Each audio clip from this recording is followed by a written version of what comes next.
Now it's time for Culture Talk, where we talk about culturally relevant topics that you can use to start conversations about your faith. And I'm joined today with ethics professor George Haraksin. You're also a scholar here at Reasons to Believe.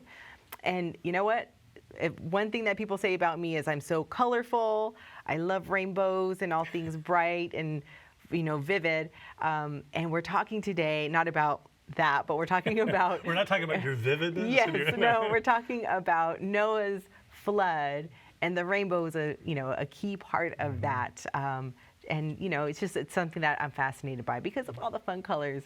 Yeah. So let's talk about rainbows. Yeah. Well, it's a key symbol, obviously. Yes. I would remember when we were going to talk about this, when we were about to have our first child, we were choosing, to set up the room and all, have the crib, and we chose a Noah's Ark theme, but we didn't know what we were having, a baby boy or girl, so we had to choose some sort of neutral colors, as it were. And I remember choosing the Noah's Ark theme, not so much because of my religious background, let's say, but it looked cool. I liked it, but it had the rainbow in it. And then I thought, I was just starting off as being a pastor, and then I thought much later, I'm like, what an odd combination. Here's the story of the rescue of these people, and I'm celebrating this with my baby boy, but think about God's judgment on all the depraved people. Right. I think one author said, we don't really share that part of it when we're sharing the story with kids or the account with kids, but as adults, we should face up to it. Right. Well, let's face up to it. I mean, let's talk about the text and what it's unpacking. Yeah, well, the text there, it reads in Genesis 9 that it is a symbol of God's covenant with us. Right. That is the judgment that was placed upon the depravity of humankind at that time. That particular judgment would be no more, and the rainbow was a symbol for that. And there's a couple of different kinds of meanings that we can talk about when it comes to that. Well, let's talk about what that means, this covenant and that symbol of the rainbow. What did it represent for Noah? Yeah, I think, and also for the readers, the people who would read the narrative. One thing, you can obviously take a poetic or there's an emotional meaning that comes from it. After a storm, what do we see? Yeah, rainbow. The rainbow, and sort of know how bad the storm is. When it's over, there's kind of that release. You see the rainbow, you see the beauty that comes after it. And there's a sense of that. There's maybe a somewhat of a clean slate that humanity's starting with Noah's family, but they have a job ahead of them, and that's to be good. Yeah. Well, and then surely there's beyond the poetic meaning, there's also some theological implications there with the rainbow. So what are those implications? I think one of them that's interesting, and that I hadn't known for a long time, that the word, sometimes you see it, the word translated rainbow, it shouldn't be translated rainbow. It means specifically bow, like as in bow and arrow. Okay. And you could reflect on that a little bit, and what would the readers or the hearers hear in that story? Well, they would think of a bow and arrow. And you might think of it this way, that God's judgment, like a bow, was placed upon the depravity of humanity. But now when we see the rainbow, which way is it facing? It's facing a different way.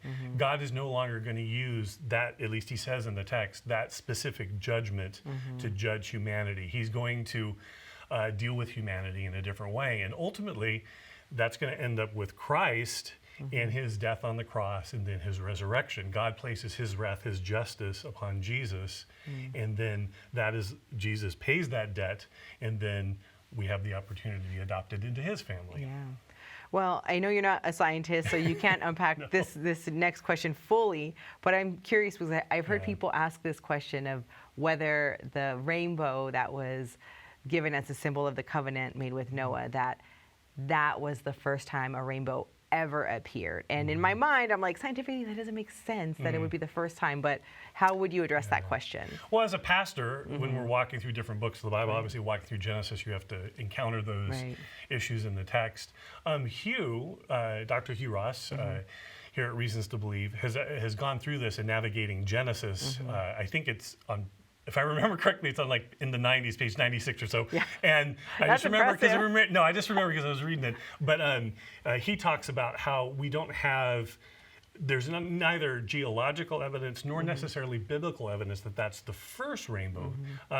So I don't think we're expected to hold to that view. They're likely, well, geologically, I think it does show that there had been rain and likely rainbows prior to that. Obviously, we don't have an imprint of rainbows in the fossil record. But even in the text, there's no reason to think that we have to think that. Sometimes people confuse the two words when it talks about the water coming up from the ground. There's a distinction between rain and then streams bubbling up.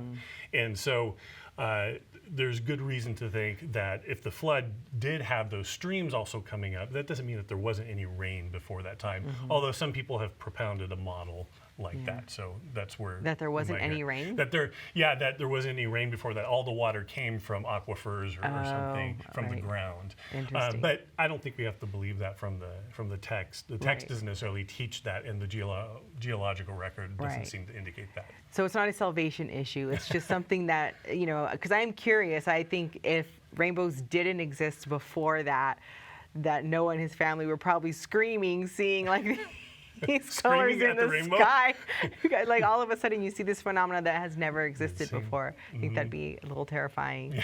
It could be. Although the rainbow is quite beautiful, you have to, say. No, for sure it is. But just out of nowhere, it'd be like, what is this?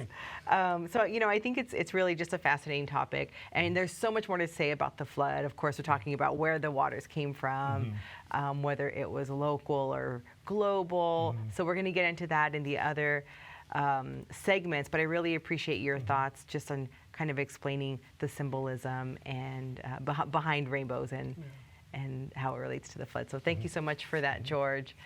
If you would like to learn more about this topic, you can check out Dr. Hugh Ross's book, Navigating Genesis, available at shop.reasons.org. And for more from George Haraksin, go to reasons.org and search George Haraksin.